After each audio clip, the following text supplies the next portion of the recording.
Salam. Jumpa lagi dengan suratan Tesalonika.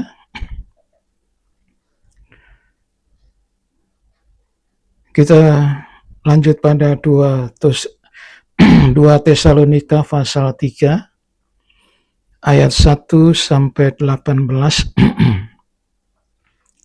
yang terkena tutupan peti dan 2 kerubium. Atau kalau pakaian imam besar, yaitu Urim dan Tumim.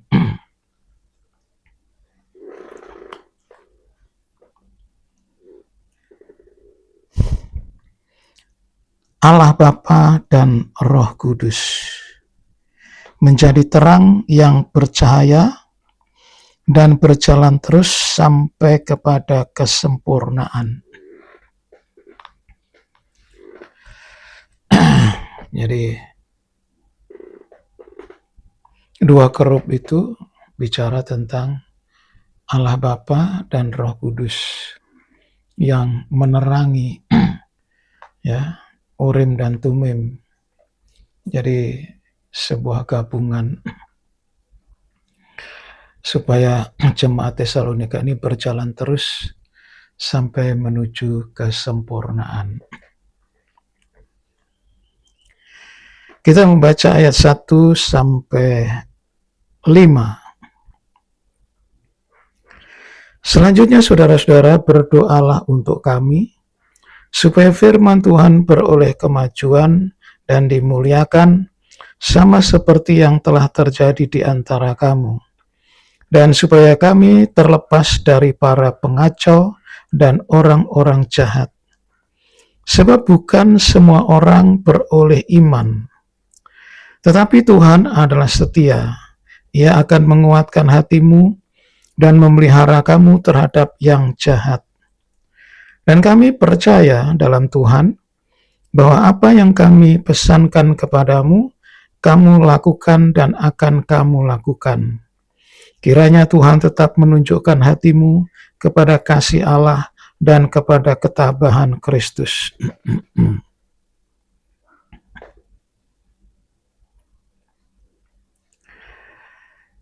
Yang saya garis bawahi di sini adalah supaya jemaat itu terlepas dari pengacau dan orang-orang jahat. Karena orang jahat itu bisa mempengaruhi, ya, baik dengan kekerasan maupun dengan perkataan, bisa mempengaruhi untuk dia keluar dari jemaat. Nah, itu sebabnya supaya kamu terlepas dari pengacau dan orang-orang jahat. Sebab bukan semua orang beroleh iman. Jadi ini pengacau ini berarti masuk di dalam jemaat Tesalonika. Nah, ini berbahaya. Kalau mereka di luar, itu anggaplah sebagai yang memusuhi, maka kita bisa menghindar. Kalau pengacau dan orang jahat ini masuk ke dalam, ya, menjadi anggota jemaat, maka ini ada daya rusaknya dari dalam. Nah, itu harus diwaspadai. Tandanya adalah tidak semua orang beroleh iman. Apa ini maksudnya? Kita membaca dalam 2 Petrus pasal 2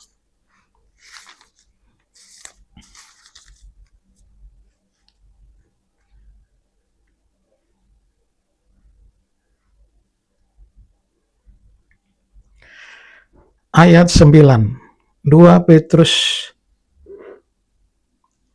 pasal 2 ayat 9. Maka nyata bahwa Tuhan tahu menyelamatkan orang-orang saleh dari pencobaan dan tahu menyimpan orang-orang jahat untuk disiksa pada hari penghakiman.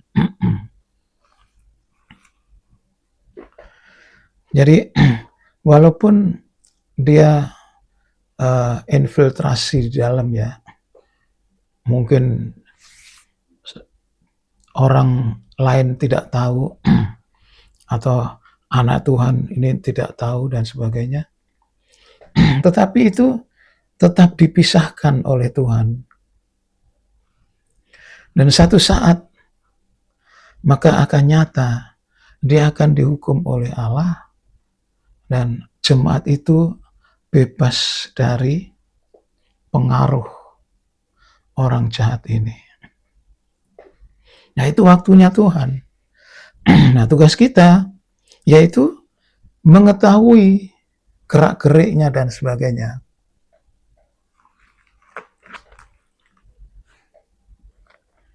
Satu ayat di dalam Injil Yohanes pasal 17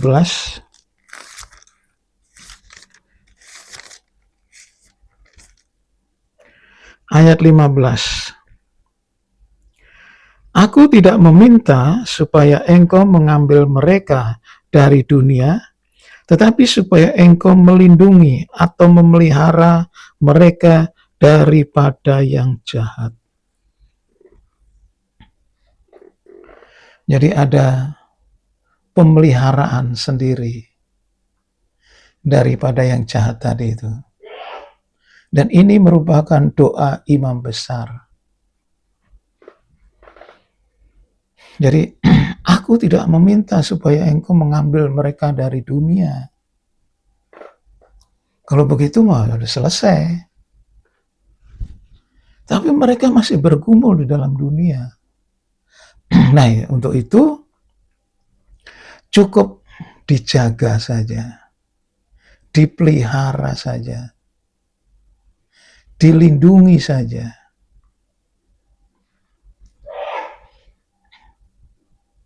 Sehingga nyata nanti ya, orang yang dipelihara itu dia bebas. Nah, setelah bebas dia ini ya, ternyata kemurahan Tuhan. Nah, dia bersyukur kepada Tuhan. Jadi seperti ada perumpamaan gandum itu tengah malam iblis itu menanam jerami. Waktu tumbuh itu sama.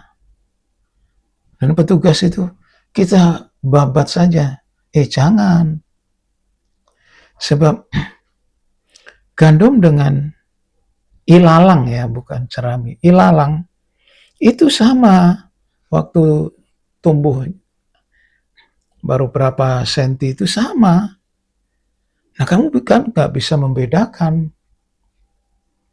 Nanti kamu cabut ilalang ternyata gandumnya juga ikut tercabut. Sudah biarin deh sampai mereka tumbuh. Nah, kalau sudah waktunya berbulir, ya, mengeluarkan buah, maka baru kelihatan di situ. Ilalang itu pohonnya sama, tapi tidak mengeluarkan buah. Nah, sedangkan gandum mengeluarkan buah. Nah, baru setelah nanti panen, disabit itu, gandum itu dikumpulkan lebih dulu. Baru lalang itu disabit juga, tapi akan dibakar. Ya. Jadi kita diizinkan oleh Tuhan tumbuh bersama.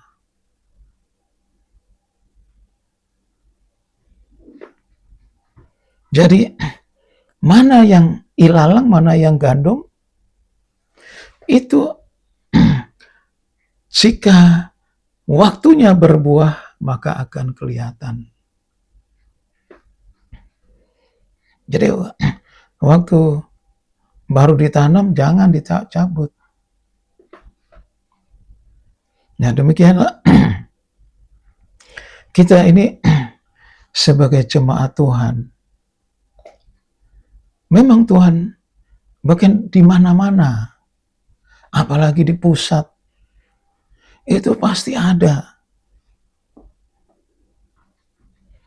yang modelnya seperti itu, pasti ada. Jangankan kita yang jemaat kecil, jemaat besar, saya mendengar sendiri di telinga saya bahwa beliau bergumul untuk jemaat ini bertahun-tahun, air mata sudah berapa banyak. Tapi ada aja, nanti dia dipanggil Tuhan, muncul lagi model seperti ilalang itu tetap ada. Jadi beliau mempelajari itu dan beliau menasihati, kamu nanti akan menghadapi. Sudah biar aja. Pokoknya kita bergumul, kita berdoa, kita menyiapkan firman, sudah itu saja. Jangan terganggu oleh mereka. Sebab mereka itu memang diizinkan untuk menjadi pengganggu. Nah, kalau kita tidak mengerti seluk-beluknya itu, kita babat habis. Nah, keluarganya yang sungguh-sungguh ikut tercabut.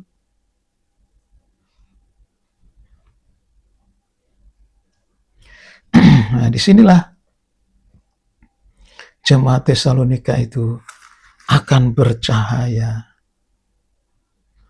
karena Allah Bapa dan Roh Kudus tetap menyertai, memelihara, dan Urim Tumim itu terus disertakan supaya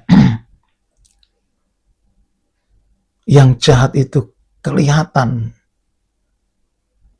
bentuknya itu, ya. Dan kalau sudah kelihatan begitu, tinggal ya Tuhan sendiri yang tadi berkata, Tuhan akan menghukum mereka.